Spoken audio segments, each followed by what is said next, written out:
अस्सलाम वालेकुम दोस्तों, मैं उम्मीद करती हूँ आप लोग दुनिया के किसी भी खित्ते में इस चैनल को देख रहे हो, इंशाल्लाह खैरियत से होंगे। और चैनल पर आने वाले नए दोस्तों का बहुत शुक्रिया, आपकी आरा का भी मुझे इंतज़ार रहता है। दोस्तों, पाकिस्तान के टीवी चैनल्स पर आप लोग अक्सर ये जुमला सुनते हैं और बहुत सीनियर सहाफ़ियों से और तज्ज़ियाकारों से, तबसरा निगारों से सुनते हैं कि जी मकबूलियत तो है मगर कबूलियत नहीं है। आजकल ये जुमला साबिक़ वज़ीर आज़म इमरान खान के बारे में बहुत तवातुर से बोला जा रहा है कि उनकी मकबूलियत तो है लेकिन कबूलियत नहीं है। और इसका मतलब ये है कि वो अवाम में तो मकबूल हैं लेकिन वो मुख्तदर हलकों में कबूल नहीं हैं, यानी उन हलकों को वो वज़ीर आज़म के तौर पर कबूल नहीं है। और जिस वक्त ये जुमला कहा जाता है तो मैं किसी भी सहाफ़ी या तज्ज़िया निगार जो भी है तज्ज़ियाकार, उसके चेहरे पर कोई तासुफ़ नहीं होता, कोई अफसोस नहीं होता, कोई नागवारी का एहसास नहीं होता कि वो साथ में ये भी कहें कि देखिए गो कि ये गैर आइनी है, ये गैर जमहूरी है। अगर कोई लीडर आवाम में मकबूल है तो फिर उसे मुंतखब होना चाहिए और उसे फिर हुकूमत में आना चाहिए, लेकिन ऐसा कुछ भी नहीं होता। बल्कि एक तरह से दरे पर्दा जो सियासतदान हैं, जो लीडर हैं, उन पर ही दबाव डाला जाता है कि जी बेहतर होगा कि आप रियासत से लड़ाई मत लें। अब रियासत भी कहा जाता है, जो हमारी सिक्योरिटी के इदारे हैं, यानी हमारी फ़ौज को रियासत कहा जाता है। हालांकि रियासत तो फ़ौज हमारे लिए बहुत काबिल एहतराम है, हमारी प्रोफेशनल फ़ौज, लेकिन वो रियासत का एक इदारा है, वो रियासत नहीं है।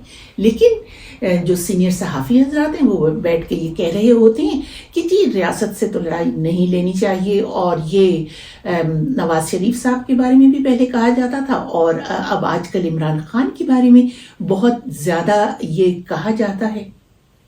तो अब सबसे अहम सवाल तो यही बनता है ना कि जो लीडर अवाम में मकबूल है वो मुक़्तदरा के हलकों में कबूल क्यों नहीं होता।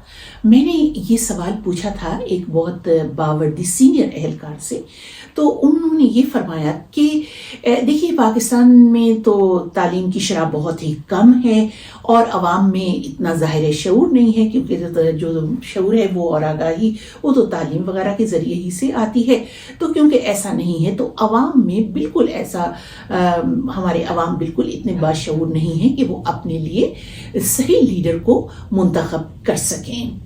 तो उनसे मैंने ये कहा कि देखिए अगर अवाम तालीम याफ्ता नहीं है और उनको तालीम नहीं मिल सकी है और वो अभी तक जो जहालत के अंधेरे हैं उनमें रह रहे हैं और शऊर व आगाही से दूर हैं, तो इसमें किसका कसूर है? ये तो जो पिछले 70 बरस से हुकूमतें थीं उनका ही कसूर है कि वो अपने अवाम को तालीम याफ्ता बनाते, बाशऊर बनाते।